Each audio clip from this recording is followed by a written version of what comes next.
নমস্কার, আপনারা শুনছেন গল্প একান্তে। আজ থাকছে লেখক শ্রী উপেন্দ্রনাথ গঙ্গোপাধ্যায়ের কলমে গল্প রামের সুমতি। আমাদের গল্পগুলি এবং উপস্থাপনা কেমন লাগছে কমেন্ট করে আপনার মূল্যবান মতামত অবশ্যই জানান। ভালো লাগলে একটি লাইক আর পরবর্তী গল্পের জন্য সাবস্ক্রাইব করতে ভুলবেন না। শুনতে থাকুন আজকের গল্প।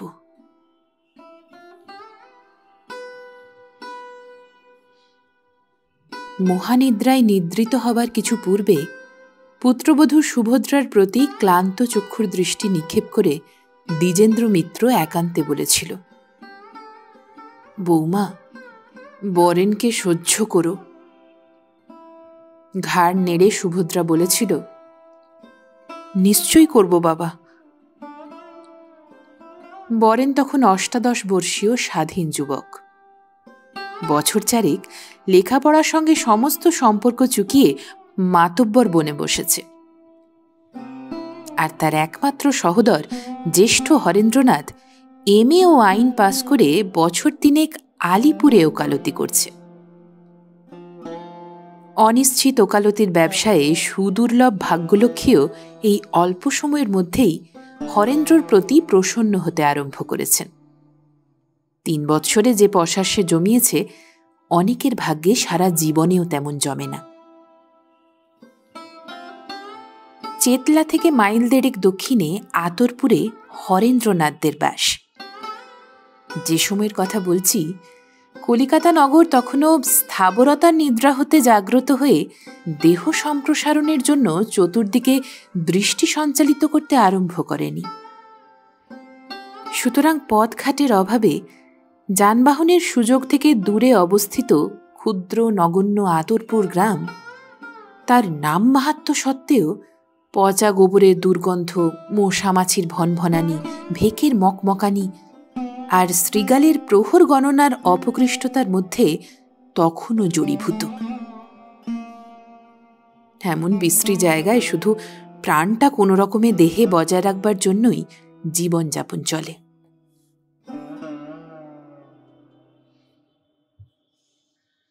কলিকাতার ধনী কন্যা, তখনকার দিনের পক্ষে উচ্চশিক্ষিতা, আইএ পাস সুন্দরী সুভদ্রা এহেন আতরপুরে মাত্র মধ্যবিত্ত এক সংসারের বধূ হয়ে যেদিন প্রথম এসেছিল, সেদিন সকলেই, মায়ে হরেন্দ্রনাথ পর্যন্ত, এই দুষ্পাচ্য অসামঞ্জস্য উপলব্ধি করে একটু উদ্বিগ্ন বোধ করেছিল। করেনি শুধু সুভদ্রা। তখন আবার শ্রাবণ মাস, চতুর্দিক বর্ষার জলে থই থই করছে। কাঁচা উঠানে কেঁচো আর কেন্নর অবারিত কিলিবিলি, নিরবসর ব্যাঙের কলরবে আর বৈকাল থেকে শৃগালের ডাকে গ্রাম্য নীরবতা বিপর্যস্ত।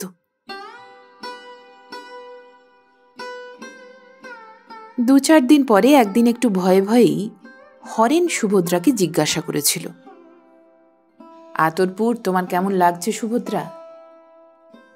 সংক্ষেপে উত্তর দিয়েছিল সুভদ্রা, ভালো লাগছে। এই ব্যাঙ ডাকা শেয়াল ডাকা সত্ত্বেও? কিন্তু শুধু ব্যাঙ আর শেয়ালই তো ওখানে ডাকে না, তুমিও তো ডাকো। সুভদ্রার উত্তর শুনে চক্ষু বিস্ফারিত করে হরেন্দ্র বলেছিল, বলো কি সুভদ্রা, আমিও ডাকি? হাম্বার হবে নাকি? হরেনের কথায় হেসে ফেলে সুভদ্রা বলেছিল, না না, হাম্বারবে ডাকো না, কিন্তু ইশারায় ইঙ্গিতে এমনকি গলা খাঁকারি দিয়েও ডাকো। তোমার গলা খাঁকারির ডাকের সঙ্গে মিশে ব্যাঙের ডাক সুরেলা হয়ে ওঠে। সাহস পেয়ে হাসি মুখে হরেন বলেছিল, তোমার বদান্যতার জন্য ধন্যবাদ, কিন্তু ধরো তোমার যদি... হরেনকে কথা শেষ করবার অবসর না দিয়ে সুভদ্রা বলেছিল, তাহলে এতটা খুশি হতাম না। আচ্ছা, তোমার এই কুণ্ঠা কতদিনে যাবে বলো তো? সম্মুখ সমরে সমীর ঘোষকে পরাজিত করে সুভদ্রা হরণ করেছ। তুমি তো অর্জুন, তোমার এত সংকোচ কিসের?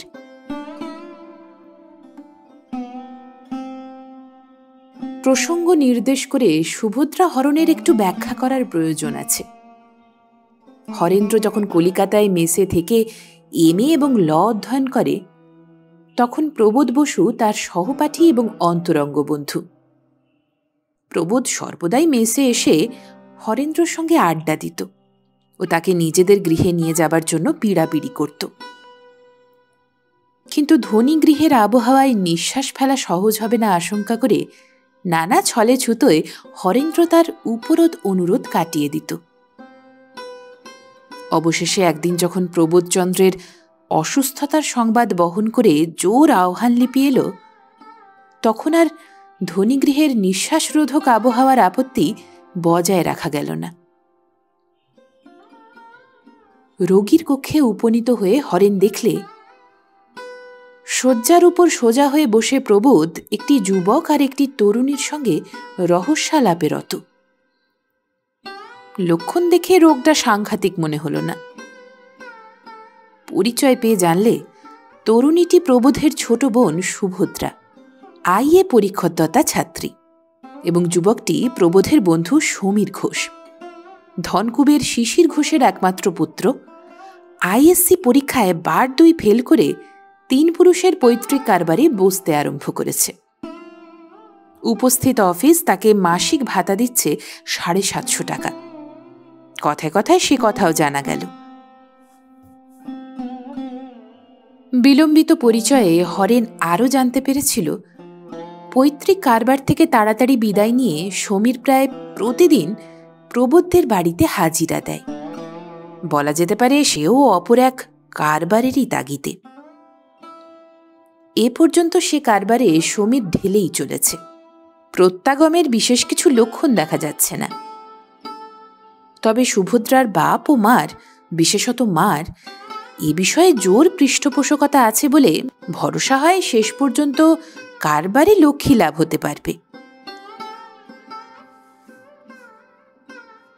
ঘণ্টা 2 অবস্থানের পর হরেন বিদায় চাইলে প্রবোধ জিজ্ঞাসা করেছিল, কাল আসছিস তো হরেন? অকারণ একটু বিবেচনা করার অভিনয় করে হরেন উত্তর দিয়েছিল, কাল? আচ্ছা, আসব। পরদিন বৈকালে কথা মতো হরেন ঠিক উপস্থিত হয়েছিল। সমীর কিন্তু সেদিন আসতে পারেনি।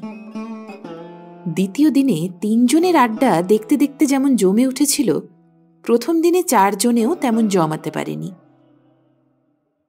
বিদায় গ্রহণের জন্য হরেন উঠে দাঁড়ালে দেখা গিয়েছিল আড্ডার চাকার মসৃণতার গুণে 3 ঘণ্টা কাল অজ্ঞাত সারেই অতিবাহিত হয়েছে।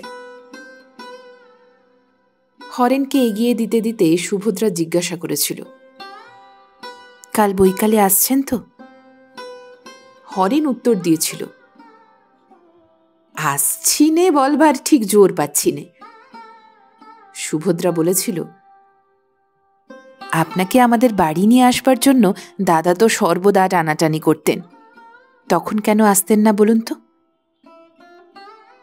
এক মুহূর্ত চিন্তা করে হরেন বলেছিল, সুভদ্রা এ বাড়িতে থাকে জানতাম না বলেই বোধ হয়।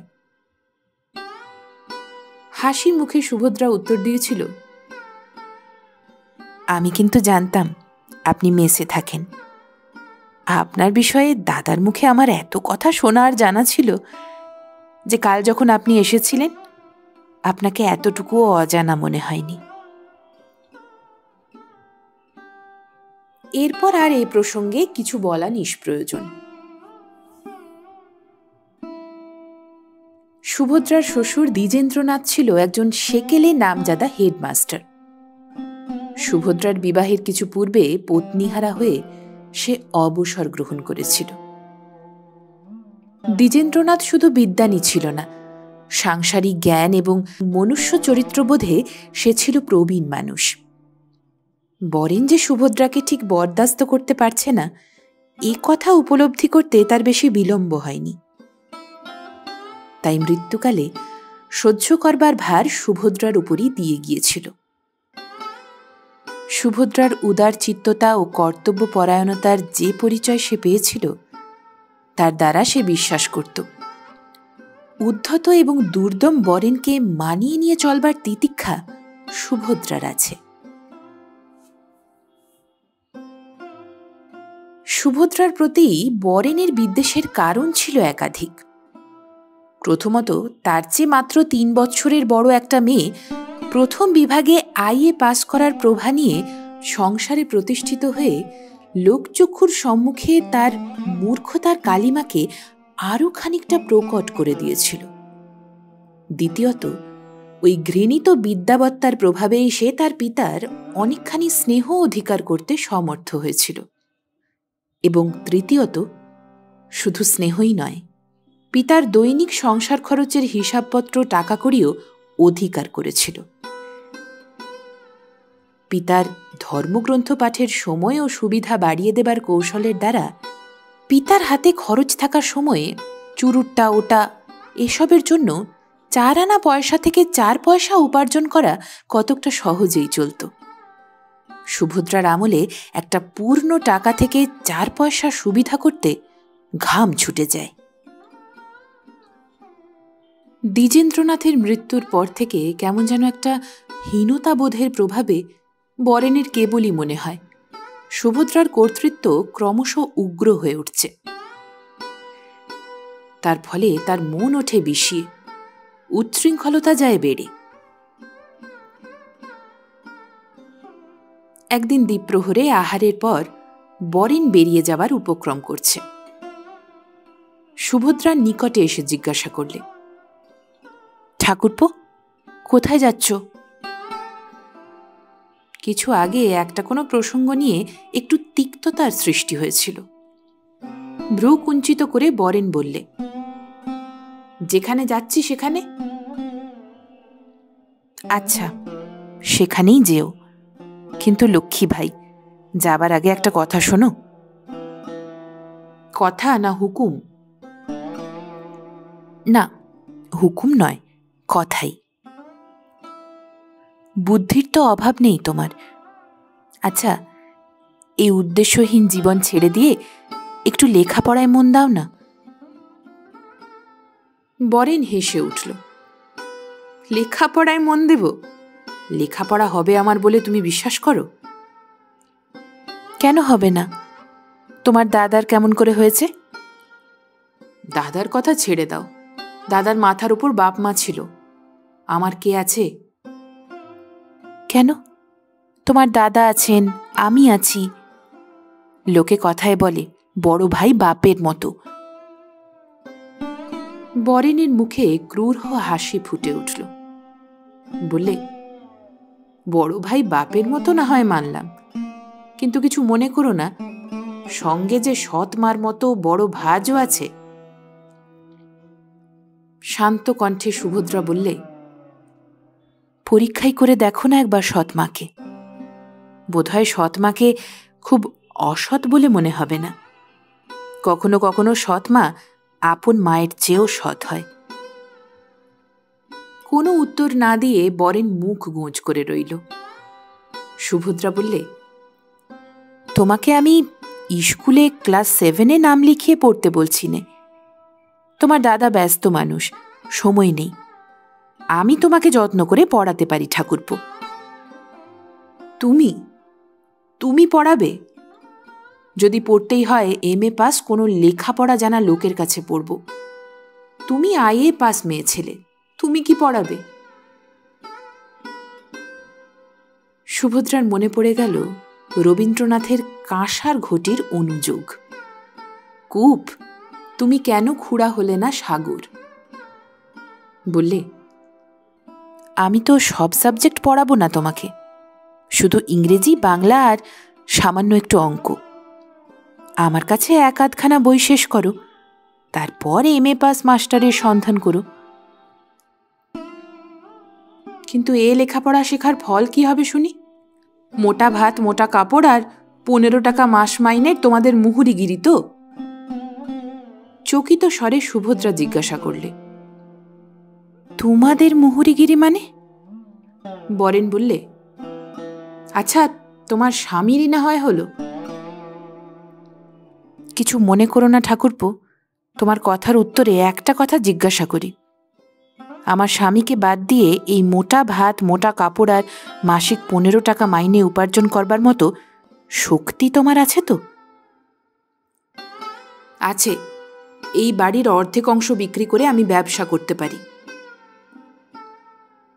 এর বিরুদ্ধে অনেক কথা বলবার আছে, কিন্তু সেসব কথা বাদ দিয়ে একটা কথা তোমাকে জিজ্ঞাসা করি। এই ভদ্রাসন বাড়ি, মায়ের জমি, বাগান, পুকুর সমস্তই 3000 টাকায় ছোট ঠাকুরঝির বিয়ের দেনায় বাঁধা আছে, তা জানো? সে টাকা দাদা শোধ করবে। সে টাকা দাদা শোধ করলে সমস্ত বাড়িটা দাদার হয়ে যাবে। অর্ধেক অংশ তোমার হতে হলে 1500 টাকা তোমাকে শোধ করতে হবে। বরেন খেঁকিয়ে উঠল। আইন দেখাচ্ছ আমাকে? তোমাদেরও আইন দেখাবার লোক আমার আছে। সুভদ্রা বললে, তাও জানি। মহা আইনজ্ঞ বিষ্টু হাজরা তোমার পরামর্শদাতা। সাবধান ঠাকুরপো, সর্বনেশে লোক ওই বিষ্টু হাজরা, গাছে তুলে দিয়ে মই কেড়ে নেবে। কি দরকার ভাই বিষ্টু হাজরার পরামর্শে? বাড়ির মধ্যে এমন একজন উদার হৃদয় আইনজ্ঞ থাকতে। চক্ষু কুঞ্চিত করে বরেন বললে, ও তুমি বুঝি তাহলে আজ রং চড়িয়ে এসব কথা দাদাকে লাগাবে? সুভদ্রা হেসে ফেললে। এত কম বোঝো ঠাকুরপো, এটুকু বুদ্ধিও তোমার নেই। আমি যদি লাগাতাম তাহলে তোমাকে প্রতিদিনই কিছু না কিছু কৈফিয়ত দাদার কাছে দিতে হতো। একদিনও দিয়েছ কি? বরেন বললে, বলো তুমি, কিন্তু দাদা তোমার কথা বিশ্বাস করে না। খোকাকে দুধ খাওয়াবার সময় হলো, আমি চললাম ঠাকুরপো। বলে সুভদ্রা প্রস্থান করলে। 2-4 দিন অন্তর এই রকম একটা না একটা খিটিমিটি চলতেই লাগলো। মাস 3 পরের কথা। ছুটির দিন। সন্ধ্যার পরে হরেন বেরিয়ে বাড়ি ফিরছে। বিষ্ণু হাজরা তার বাড়ির দাওয়ায় বসে তামাক খাচ্ছিল। হরেনকে দেখতে পেয়ে তাড়াতাড়ি নেমে এসে বললে, হরেন, তোমার সঙ্গে একটা কথা ছিল বাবা। বিষ্ণু হাজরা যে তার বিরুদ্ধে বরেনকে উত্তপ্ত করার সৎকার্যে আত্মনিয়োগ করেছিল সে কথা হরেনের অবিদিত ছিল না। নীরস অনুৎসুক কণ্ঠে বললে, কি কথা? একটু দাওয়ায় গিয়ে বসবে? আগে না, দাঁড়িয়ে দাঁড়িয়ে শুনি। এদিক ওদিক তাকিয়ে দেখে অকারণ কণ্ঠস্বর খানিকটা নিচু করে দিয়ে বিষ্ণু হাজরা বললে, ছোঁড়াটার যা হয় একটা গতি করো বাবা। রুদ্ধ কণ্ঠে হরেন বললে, ছোঁড়াটাকে? তোমার ভাই বরেনের কথা বলছি। তা ছোঁড়া বলছেন কেন? এই বেমক্কা অসুবিধাজনক প্রশ্নে একটু বিব্রত হয়ে এক মুহূর্ত নির্বাক থেকে বিষ্ণুচরণ বললে, আমার কাছে এসে কান্নাকাটি করে, মায়া হয় ওর ওপর, তাই বলছি। দেখুন, আপনার মায়া হয়, আমার কিন্তু হয় না, সুতরাং আপনিই ওর গতি করুন। প্রস্তাব শুনে চকিত কণ্ঠে বিষ্ণুচরণ বললে, আমি কি গতি করব? সহজ সুরে হরেন বললে, কেন? পার্টিশন স্যুট আর অ্যাকাউন্ট স্যুট দায়ের করা থেকে আরম্ভ করে সম্পত্তি আর টাকা পাইয়ে দেওয়া পর্যন্ত সব। শুনুন হাজরা মশাই, একটা স্পষ্ট কথা আপনাকে বলি। আতরপুর থেকে আলিপুরে ওকালতি করা খুবই কষ্টকর ব্যাপার। মাঝে মাঝে মনে করি ভবানীপুরে কিংবা কালীঘাটে বাসা ভাড়া নিয়ে উঠে যাই। শুধু গ্রামটার প্রতি মায়াবশত পারি নে। কিন্তু আর নয়, কালই আমি ভবানীপুরের দিকে বাড়ি ভাড়া নেবার ব্যবস্থা করছি। বাসা পেলেই বরেনকে এখানকার বাড়ি, ঘর, দোর, বাগান, জমি জমা সব ছেড়ে দিয়ে মাস 2 খরচা দিয়ে আর আপনাকে ওর মুরব্বি হবার পরিপূর্ণ সুযোগ দান করে সপরিবারে আমি চলে যাব। বিষ্ণুচরণ খ্যাঁক করে উঠল। আমি ওর মুরব্বি হতে যাব কেন? আপনার ওর প্রতি মায়া পড়েছে, আর আপনি ওর গতি করবেন বলে। কিন্তু আমিও তোমাকে বলছি।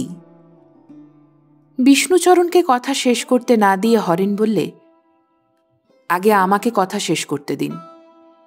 2 মাস পরে যখন দেখবে শ্যাম ভবানীপুরে সরে পড়েছে আর কুল রাখবার কোনো ব্যবস্থাই আপনি করছেন না, তখন সাংঘাতিকভাবে ও আপনার ওপর চড়াও হবে।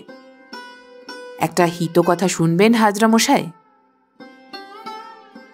কোনো উত্তর না দিয়ে বিষ্ণু হাজরা তীক্ষ্ণ নেত্রে হরেনের প্রতি তাকিয়ে রইল। আমাদের আতরপুরের সম্পত্তি এখন ঝাঁঝরা মৌচাক। 1 ফোঁটা মধু ও থেকে নিংড়ে বার করবার উপায় নেই।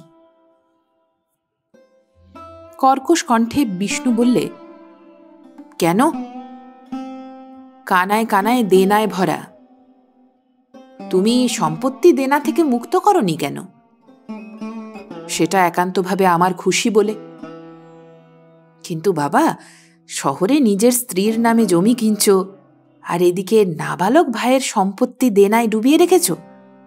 এ খুশি তো ভালো খুশি নয়, আর এ কাজও পাকা কাজ নয়। আইনের উপদেশ আমি আপনার কাছ থেকে পরে নেব। আপাতত একটা কথা বলি, ধর্মগ্রন্থ পড়বেন? কিছু বই পাঠিয়ে দেব। রামায়ণ, মহাভারত, গীতা। ফোঁস করে উঠল বিষ্ণু। তুমি আমাকে অপমান করছো হরেন। এ কথা আপনি ঠিকই বলেছেন। ধর্মগ্রন্থ পড়বার অনুরোধ করলে আপনাকে অপমান করাই হয় বলে হরেন দ্রুত পদে প্রস্থান করলে। গৃহে পৌঁছে একটু উত্তেজিতভাবেই সে সুভদ্রাকে বললে, না সুভদ্রা, আর এখানে আমাদের থাকা চলবে না। কালই আমি ভবানীপুরে কিংবা কালীঘাটে বাসা দেখে দেবার জন্য বন্ধুদের অনুরোধ করে আসব। ঈষৎ চিন্তিত হয়ে সুভদ্রা বললে, কেন, আবার কি হলো? পথে বিষ্ণু হাজরার সঙ্গে যা ঘটেছিল আনুপূর্বিক সকল কথা বলে হরেন বললে, না, এ অসহ্য হয়েছে। এ দূষিত হাওয়া ছেড়ে যেতেই হবে। কিন্তু তাই বলে ঠাকুরপোকে এখানে ফেলে রেখে? তোমার ঠাকুরপোর অশিষ্টতাও ক্রমশ অসহ্য হয়েছে। ওর একটু শিক্ষা হওয়া দরকার। ওকে দূরে রাখলে শিক্ষা হবে না, কাছে রাখলেই হয়তো হতে পারবে। তাহলে কাছেই রাখো। ধন্য তোমার সহ্য শক্তি সুভদ্রা। আমার আগে তোমারই ওটাকে অসহ্য হওয়া উচিত ছিল। ওর কত উৎপীড়ন তোমাকে সহ্য করতে হয় গোলাপের কাছে তা জানতে আমার বাকি নেই। গোলাপ সংসারের পুরনো ঝি। রুষ্ট কণ্ঠে সুভদ্রা বললে, গোলাপ বুঝি ঠাকুরপোর নামে তোমার কাছে বলে? মাথা নেড়ে হরেন বললে, না না, ঠাকুরপোর নামে বলবে কেন? তোমার দুঃখের কথা আমাকে জানায়। আমার দুঃখের কথা গোলাপ কি জানে যে তোমাকে জানাবে? হাসি মুখে হরেন বললে, সে কথা সত্যি। আমি যখন জানি নে, গোলাপ কি করে তা জানবে? সে কথার কোনো উত্তর না দিয়ে সুভদ্রা বললে, বাবার এত সাধের বাগান, পুকুর, ভদ্রাসন, এ আমি সহজে ছেড়ে যাব না। বাবার মৃত্যুর 1 বৎসরের মধ্যে তো কোনো বিষ্ণু হাজরার জন্যই নয়। তাছাড়া যে চমৎকারভাবে বিষ্ণু হাজরার জ্ঞানচক্ষু তুমি আজ খুলে দিয়েছ, এ পথও নিশ্চয়ই ছেড়ে দেবে। সুভদ্রার এই ভবিষ্যৎবাণী মিথ্যা হয়নি। বিষ্ণু হাজরার কোনো ক্রিয়াশীলতার কথা আর শোনা যায় না, এমনকি বরেনের মুখেও নয়। বিষ্ণু হাজরার জটিলতা শেষ হলেও বরেনের মতিগতির বিশেষ পরিবর্তন দেখা গেল না। এমনকি দ্বিজেন্দ্রনাথের মৃত্যুর 1.5 বছর পরে তার উচ্ছৃঙ্খলতা পুনরায় এক নূতন পথ ধরে সজোরে মাথা চাড়া দিয়ে উঠল। বেলা 10টা। আদালত যাবার জন্য প্রস্তুত হয়ে হরেন সুভদ্রাকে জিজ্ঞাসা করলে, বরা এসেছে? মাথা নেড়ে সুভদ্রা বললে, না। তারপর কতকটা যেন নিজেকেই বলতে লাগলো, সেই কাল দুপুরে দুটো ভাত মুখে দিয়ে বেরিয়েছে, আর আজ এতটা বেলা পর্যন্ত দেখা নেই। যাত্রা শুনতে হবে তো দুপুরবেলাই বা যাওয়া কেন? আর আজ এখনো পর্যন্ত না আসবারই বা কি কারণ আছে? বিরক্তিসূচক কণ্ঠে হরেন বললে, ইদানিং ও আবার বাড়াবাড়ি লাগিয়েছে। তুমি ওকে ভালো করে শাসন করো সুভদ্রা।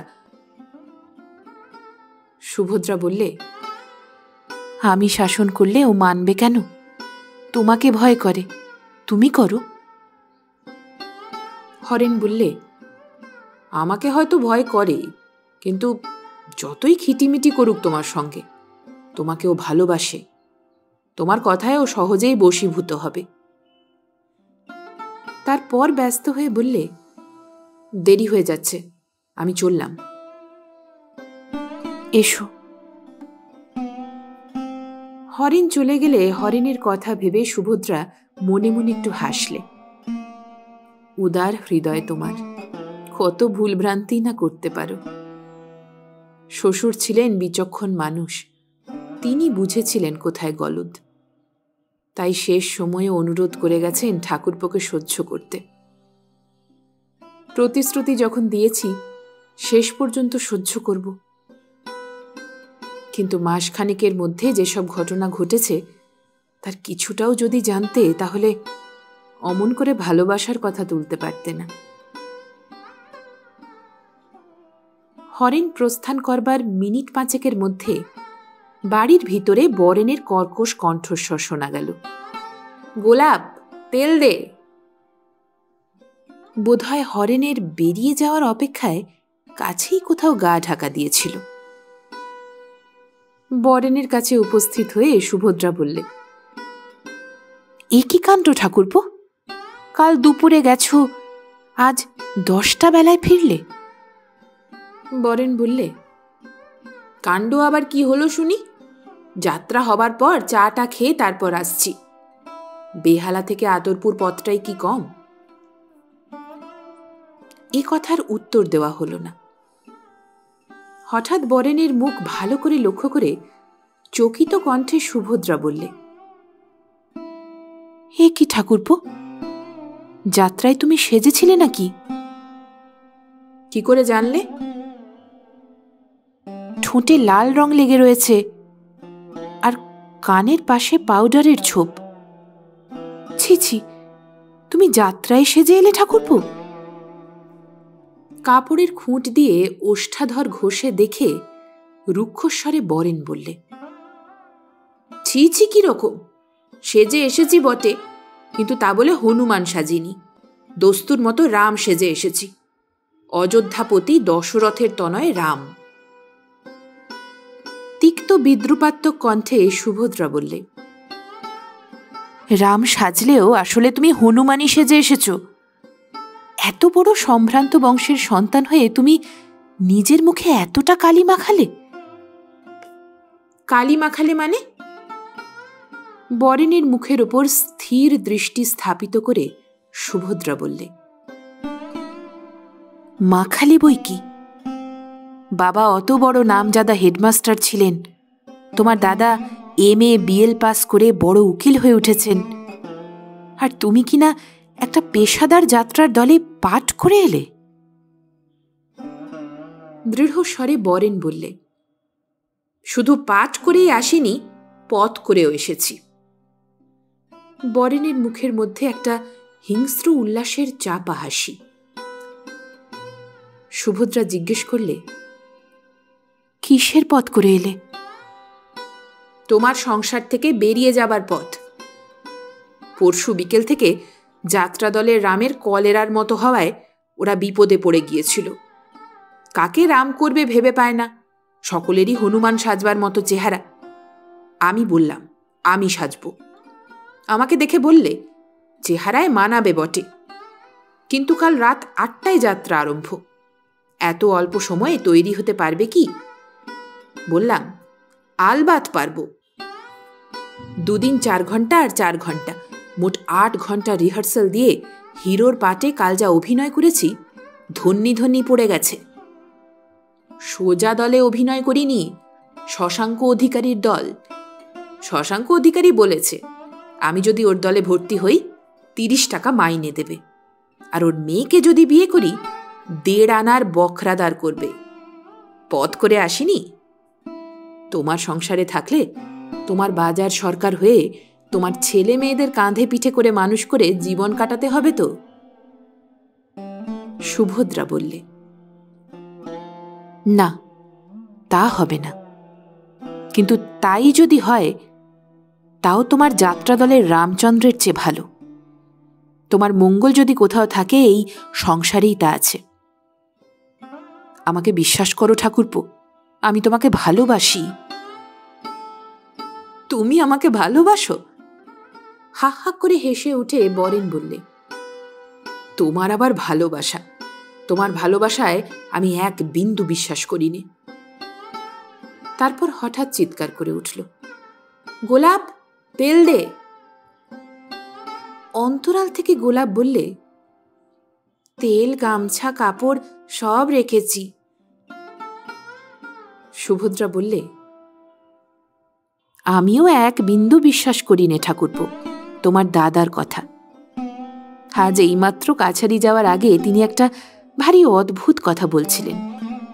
বলছিলেন তুমি নাকি আমাকে ভালোবাসো। শুনে আমি মনে মনে হেসে বাঁচি নে। যে আমাকে সৎ মা মনে করে, যে মনে করে আমি তাকে মুহুরি বানাবার চেষ্টায় আছি, শোনো কথা, সে আমাকে ভালোবাসে। সে তো অহরহ আমার মৃত্যু কামনা করে। আমি মারা গেলে মুখে 1 গাল পান ঠুসে যে আমাকে খাটে তুলে পুড়িয়ে এসে বলবে, আপদ বিদায় হলো। তোমার দাদা বলেন সে আমাকে ভালোবাসে। সহসা ঝরঝর করে একরাশ জল সুভদ্রার 2 চক্ষু থেকে বৃষ্টিধারার মতো ঝরে পড়ল। তাড়াতাড়ি আঁচলে চোখ মুছে অপ্রতিভভাবে সে বলল, তুমি কিছু মনে করো না ঠাকুরপো, এ চোখের জল তোমার কোনো কথার জন্যে নয়, এ তোমার দাদার কথার জন্য। কি অদ্ভুত কথাই না বলে গেলেন তিনি। যাও, তুমি স্নান করো গে। ধীরে ধীরে সুভদ্রা অন্যদিকে চলে গেল। বেলা তখন 2টো। একটি ছেলে আর একটি মেয়েকে নিয়ে সুভদ্রা তার ঘরে শুয়ে আছে। দরজায় ধাক্কা পড়ল। তাড়াতাড়ি উঠে দোর খুলে সুভদ্রা দেখে বরেন দাঁড়িয়ে আছে। কি ঠাকুরপো? বরেন বললে, বেহালায় চললাম, ওদের সঙ্গে ব্যবস্থা যদি হয়ে যায়, মাস 4-5 নাও আসতে পারি। ওর সঙ্গে দেখা করে যাবে না? না, তুমিই বলে দিও। সুভদ্রা বললে, এই যে তোমার অন্যায় আচরণ, অকারণে আমাদের ছেড়ে চলে যাওয়া, এও আমি সহ্য করব? কারণ বাবা তোমাকে সহ্য করবার আদেশ দিয়ে গেছেন আমাকে। চকিত কণ্ঠে বরেন বললে, বাবা তোমাকে আদেশ দিয়ে গেছেন? কবে? শেষ দিনে। 1 মুহূর্ত চুপ করে থেকে বরেন বললে, বাবা তাহলে তোমাকে চিনতে পেরেছিলেন? হ্যাঁ, পেরেছিলেন। একটু মিষ্টি আর জল খেয়ে যাও ঠাকুরপো। মাথা নেড়ে বরেন বললে, না, খাবার এখন কোনো দরকার নেই। বলে গমন উদ্যত হল। তাড়াতাড়ি এগিয়ে গিয়ে খপ করে বরেনের একটা হাত ধরে ফেলে সুভদ্রা বললে, লক্ষ্মী ভাই, একটা কথা আমার রাখো, একটু মিষ্টি আর জল খেয়ে যাও। দাও দাও। একটা রেকাবে 4টে সন্দেশ আর 1 গ্লাস জল নিয়ে এসে সুভদ্রা বরেনের সামনে রাখলে। একটা সন্দেশ তুলে নিয়ে খেয়ে জলটা ঢকঢক করে পান করে বরেন বেরিয়ে গেল।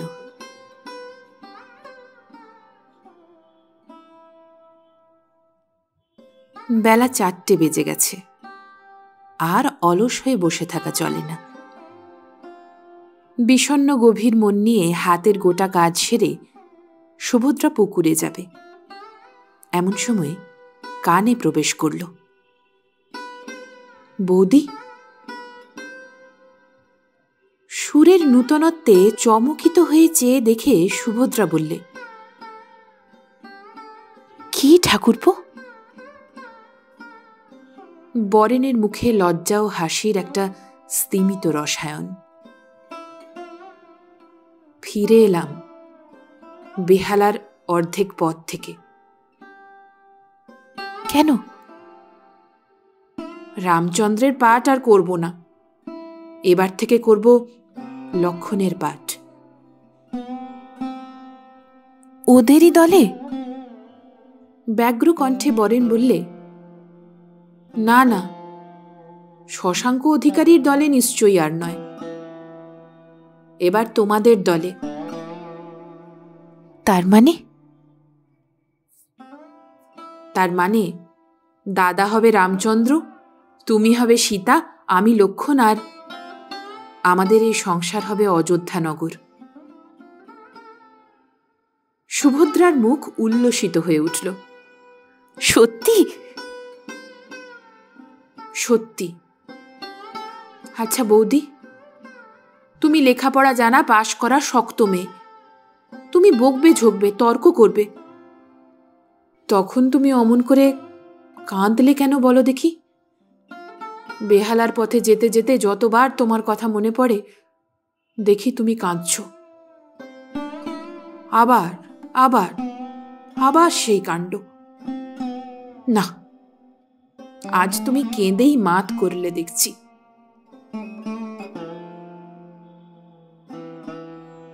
আকাশে মাঝে মাঝে রৌদ্র বৃষ্টির একত্র খেলা দেখা যায়। সুভদ্রার মুখের মধ্যেও অশ্রু হাসির সেই একত্র খেলা।